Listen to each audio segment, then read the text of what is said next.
রাষ্ট্র থেকেও টাকা দিতে চাইছে, ব্যাংকিংয়ের কিছু সিস্টেম ঠিক হচ্ছে না। তারপরে আবার ব্যাংকে কাল গেছি, চিফ ম্যানেজার SBI-কে বলেছে আজকে একটা লেটার দিতে বলেছে যে বাইরের কান্ট্রি থেকে যারা টাকা দিতে চাইছে সেই টাকা নিতে গেলে যা যা ওনাদের করার দরকার, আমি লেটার আজকে পৌঁছে যাবে। তো তারপরে কি হয় দেখা যাক। কাতার, সৌদি আরব, বাংলাদেশ সবাই আমার সাথে যোগাযোগ করেছে, যেটা করতে যত টাকা লাগবে আমরা টাকা দেব, আপনি করুন। বাবরি মসজিদে শিলান্যাস হয়েছে শনিবার এবং তারপর থেকেই কিন্তু অনুদানের ঢল নেমেছে। কেউ টাকা পয়সা একেবারে নিজেদের ভাড়ার শূন্য করে দিচ্ছেন, কেউ আবার ইট দিয়ে এমনকি সিমেন্ট দিয়েও সাহায্য করছেন। সোনার গয়না পর্যন্ত মানুষজন দিয়ে গিয়েছেন এই টাকার বস্তায়। টাকা গোনার কাজ কিন্তু নিরন্তর চলছে। এখনো পর্যন্ত 3.5 থেকে 4 কোটি টাকা গোনা সম্ভব হয়েছে। আমাদের প্রতিনিধি পার্থপ্রতিম ঘোষ যে ছবি তুলে ধরেছেন, দেখুন একবার। রবিবার গোনা হয় 37 লক্ষ টাকা, রবির পরে সোমবার। এখন অনেকটা রাত হয়েছে, সেই রাত হলেও সেখানে চলছে কিন্তু একেবারে টাকা গোনার কাজ।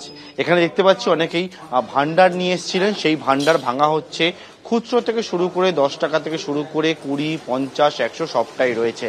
এবং এখানে দেখতে পাচ্ছি যে পরপর দুটি কারেন্সি কাউন্টিং এর যে যন্ত্র সেটা নিয়ে আসা হয়েছে। রবিবার দিন একটা টাকা গোনার মেশিনে সেটাই কিন্তু গোনা হয়েছিল এবং আজকে সেই টাকা গোনার যন্ত্র আরো বাড়ানো হয়েছে। এবং এখানে দেখতে পাচ্ছি একেবারে 100, 200, 500 সেই রকম টাকা এরকম ভাবে যে বক্স বা পেটি, সেই পেটিতে গোনার কাজ চলছে এবং সম্পূর্ণভাবে গোনার কাজ শেষ হতে বেশ কিছুটা সময় লাগবে বলে তারা মনে করছেন। এবং এখানে একাধিক যারা রয়েছেন প্রায় 30 জন এই টাকা গোনার কাজ সেই কাজ করে যাচ্ছে সোমবার সন্ধ্যে থেকেও। ক্যামেরায় সুবীর রায়ের সঙ্গে পার্থপ্রতিম ঘোষ, এবিপি আনন্দ, মুর্শিদাবাদ।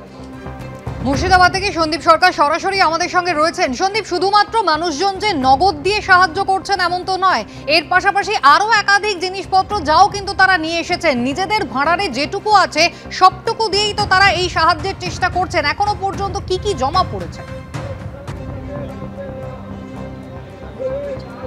দেখো, তুমি আমার পিছনের এই ছবিটা দেখলেই বুঝতে পারবে, একটু সাইড দেবেন।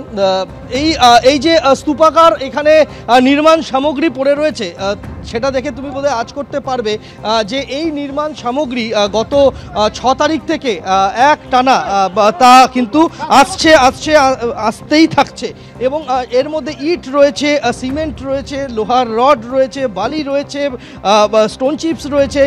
এই সমস্ত নির্মাণ সামগ্রী এগুলি এই যে মসজিদের প্রস্তাবিত জায়গা, সেই জায়গার ধারে এটা কিন্তু স্তূপাকার করে জমা রাখা হয়েছে। যে সিমেন্টের বস্তাগুলি এসেছে এখনো পর্যন্ত 500 থেকে 550 বস্তা সিমেন্ট মানুষ দিয়েছেন। সেগুলিকে সকালবেলায় আমরা দেখলাম যে ট্রাক্টরের সাহায্যে সেগুলিকে একটি গুদামে স্থানান্তরিত করা হলো। খোলা আকাশের নিচে সেগুলি পড়েছিল। লোহার রড যেগুলি এসছে সেগুলিকেও গুদাম ঘরে স্থানান্তরিত করা হয়েছে একটি জায়গায়। শুধু এই বিপুল পরিমাণ লক্ষ লক্ষ ইট এগুলিকে সরানো সম্ভব নয়, তাই এগুলিকে এই ফাঁকা মাঠেই এখানে আপাতত রাখা হচ্ছে। এখনও দেখতে পাচ্ছ যে যারা মানুষজন আসছেন তারা মাথায় ইট নিয়ে আসছেন। সকলেই চাইছেন তাদের একটা অবদান থাকুক এই মসজিদ নির্মাণে এবং সে কারণে তারা তাদের দান সামগ্রী এইভাবেই কিন্তু এখানে জমা রেখে যাচ্ছেন। এই চিত্র লাগাতার আমরা সেই 6 তারিখ সকাল থেকে দেখতে শুরু করেছি। এখনও পর্যন্ত একই রকম ছবিটার বিন্দুমাত্র বদল হয়নি মুর্শিদাবাদের রেজিনগর বেলডাঙ্গার এই অঞ্চলে। একেবারেই সন্দীপ, সেই ছবি আমরা দেখছি, মানুষজন রীতিমতো ইট ভাটা কিন্তু ফাঁকা হয়ে গিয়েছে। ইট থেকে শুরু করে সিমেন্ট, নির্মাণ সামগ্রীও কিন্তু মানুষজন এনে রীতিমতো ডাই করেছেন এই এলাকায়।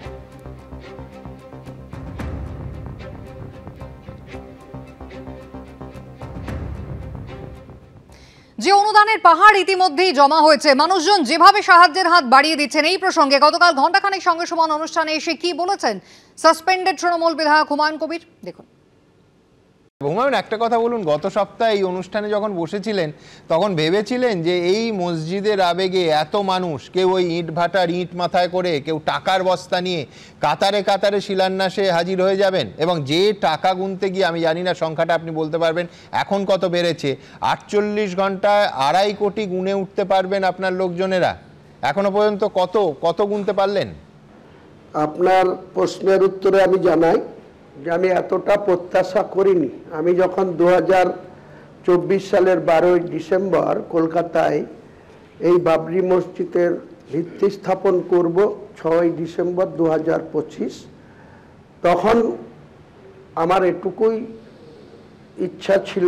মানে নিজে কি ইতিহাসে নাম তুলতে এই উদ্যোগটা নিলেন? আমি এইরকম কিছু ভাবিনি যে আমার নাম ইতিহাসে তুলতে হবে বা আমার নাম ইতিহাসে উঠে যাবে বা এত পরিমাণ আর্থিক সাহায্য বা এত ইট পাথর বালি সিমেন্ট রড এত তাড়াতাড়ি মানুষ এত আবেগপ্রবণ হয়ে আমার ডাকে সাড়া দিয়ে এইভাবে যে গোটা রাজ্য থেকে এমনকি রাজ্যের বাইরে ঝাড়খণ্ড অন্যান্য জায়গা থেকেও এইভাবে আর্থিক সাহায্য আসবে, এমনকি আমার কাছে লাগাতার গত দুদিনে কাতার, সৌদি আরব, বাংলাদেশ এসব থেকেও ফোনে যোগাযোগ করা হয়েছে ব্যাংকের টাকা ঢোকানোর জন্য। কিন্তু ব্যাংকের ম্যানেজার বা চিফ ম্যানেজার SBI-এর সঙ্গে আজকে বিকেল 5টার সময় আমি কথা বলেছি, তাতে ওনারা বলছে কালকে একটা অ্যাপ্লিকেশন করতে হবে আমার ওই যে ট্রাস্ট, সেই ট্রাস্টের জেনারেল সেক্রেটারি হিসাবে আমাকে, যেখানে আদার কান্ট্রি থেকে এই ব্যাংকে টাকা আসতে পারে, ওদের কিউ একটা সিস্টেম আছে সেটাকে অ্যাক্টিভেট করে দেওয়ার জন্য। এই টাকা হচ্ছে তৃণমূল কংগ্রেসের টাকাই। হুমায়ুন কবিরকে তৈরি করেছে তৃণমূল কংগ্রেস। হুমায়ুন কবির হচ্ছেন তৃণমূল কংগ্রেসের প্ল্যান বি। মমতা বন্দ্যোপাধ্যায়ের অনুমোদন ছাড়া এভাবে শিলান্যাস করা কি আদৌ সম্ভবত? এই প্রশ্ন তুলেছেন বিজেপি রাজ্য সভাপতি শ্রমিক ভট্টাচার্য। কি বলেছেন দেখুন। তৃণমূলের টাকা, হুমায়ুন কবিরকে তৃণমূলই তৈরি করেছে। তৃণমূলের একটা প্ল্যান বি, যে ভোট লুট করে যদি জিততে না পারি তারপরে হুমায়ুন আছে, তারপরে পশ্চিম বাংলাদেশ বানিয়ে জিতব। আপনি কি মনে করেন হুমায়ুনের এই সাহস আছে যে রাজ্যের তৃণমূল কংগ্রেস মমতা বন্দ্যোপাধ্যায়ের মতো মুখ্যমন্ত্রী থাকবার পরে তার রক্তচক্ষুকে উপেক্ষা করে তার অনুমোদন ছাড়া হুমায়ুন কবির সেখানে বাবরি মসজিদের ভিত্তিপ্রস্তর স্থাপন করে দিচ্ছে? আর রাজ্যের মানুষের এত সাহস আছে যে প্রকাশ্যে হুমায়ুন কবিরকে টাকা দিচ্ছে, ইট নিয়ে যাচ্ছে? তার কারণ হচ্ছে পুরোটাই তৃণমূল। এ আর বি, মানুষ এটা বোঝে। পশ্চিমবঙ্গের মানুষ রাজনৈতিকভাবে অচেতন নয় আর মূর্খ নয়। তৃণমূল কংগ্রেস মুখপাত্র অরূপ চক্রবর্তী রয়েছেন আমাদের সঙ্গে টেলিফোন লাইনে। অরূপবাবু, আপনি শুনলেন শ্রমিক ভট্টাচার্য, তিনি পরিষ্কার বলছেন যে ভোট লুট করে যদি জিততে না পারে তার জন্য তৃণমূল এই প্ল্যান বি তৈরি করেছে। হুমায়ুন কবিরের কি এত সাহস আছে যে এইভাবে মুখ্যমন্ত্রীর অনুমোদন ছাড়া একটা বাবরি মসজিদের শিলান্যাস তিনি করে ফেলবেন? শ্রমিক ভট্টাচার্য ভারী মিষ্টি মানুষ, জানেন তো। হুমায়ুন কবিরকে তৃণমূল মদত দেয়, আর যখন লোকসভা নির্বাচন হয় তখন হুমায়ুন কবিরকে বিজেপি টিকিট দিয়ে দেয়। শ্রমিক ভট্টাচার্য ভারী মিষ্টি মানুষ। উনি বলছেন এই টাকা নাকি তৃণমূলের টাকা। আচ্ছা শ্রমিকদা, ইডি আছে তো ইকোনমিক অফেন্স দেখার জন্য। ইডি বলে একটা বস্তু যেটা আপনার সরকার চালায় যাকে বকলমে, তো ইডিকে ইনভলভ করছেন না। ও আপনি তো আবার কদিন আগে বিস্ফোরক হয়েছেন যে সিবিআই ইডি নাকি সঠিকভাবে কাজ করছে না। আপনার অভিযোগটা কার বিরুদ্ধে? প্রধানমন্ত্রীর বিরুদ্ধে না অর্থমন্ত্রীর বিরুদ্ধে? ও শ্রমিক বাবু, আগে এই প্রশ্নের উত্তর দেবেন যে একজন গরিব প্যাটিসালা, আপনিও আগের দিন গিয়েছিলেন না গীতা পাঠ না কি সব অনুষ্ঠান হচ্ছিল ব্রিগেড, গরিব প্যাটিসালা প্যাটিস বিক্রি করছে। কেন প্যাটিস বিক্রি করবে? তার অপরাধে তাকে মেরে তার সমস্ত জিনিসপত্র উল্টে দিলেন।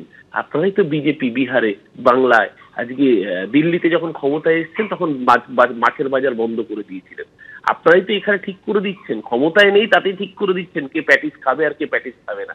আগে এই প্রশ্নগুলোর উত্তর দিন। বাংলা বিরোধী জমিদার শ্রমিকবাবু, আপনি খুব ভালো মতো জানেন যে বাংলার গরিবের 100 দিনের টাকা আপনার সরকার মেরে দিয়েছে, আবাসের টাকা মেরে দিয়েছে। আজকে তাই অন্যদিকে প্রসঙ্গটা ঘোরানোর জন্য এই যে কথাগুলো বলছেন সেই কথাগুলোর উত্তর তো আপনার দেওয়ার কথা। যদি হুমায়ুনের এই বাবরি মসজিদ নামক টাকা অন্য কোনো সোর্স থেকে বেরিয়ে এসে থাকে তাহলে কেন আপনার সরকার তদন্ত করে তাকে জেলে পুরছে না? পারবেন না, কারণ আপনি তো কদিন পর আবার হয়তো তাকে আবার টিকিট দিয়ে দেবেন। যেভাবে 19-এ ওরভাবে প্রচার করেছিলেন তা আপনি, আমরা তো প্রচার করিনি। কেন প্রচার করেছিলেন শ্রমিকবাবু? প্রশ্নের উত্তর আছে। প্রশ্নগুলো সহজ আর উত্তরও তো জানা। বিজেপি এর পেছনে স্পন্সর। মিম এবং বিজেপি যৌথভাবে এই প্রোডাক্ট লঞ্চ করেছে যাতে পশ্চিমবঙ্গে সংখ্যালঘু মানুষের ভোট তৃণমূলের থেকে সরানো যায়। কিন্তু সংখ্যালঘু মানুষ এ রাজ্যের এত বোকা নয়, তারা জানেন সুখ দুঃখের সাথীর নাম মমতা বন্দ্যোপাধ্যায়। এবিপি আনন্দ, এগিয়ে থাকে, এগিয়ে রাখে।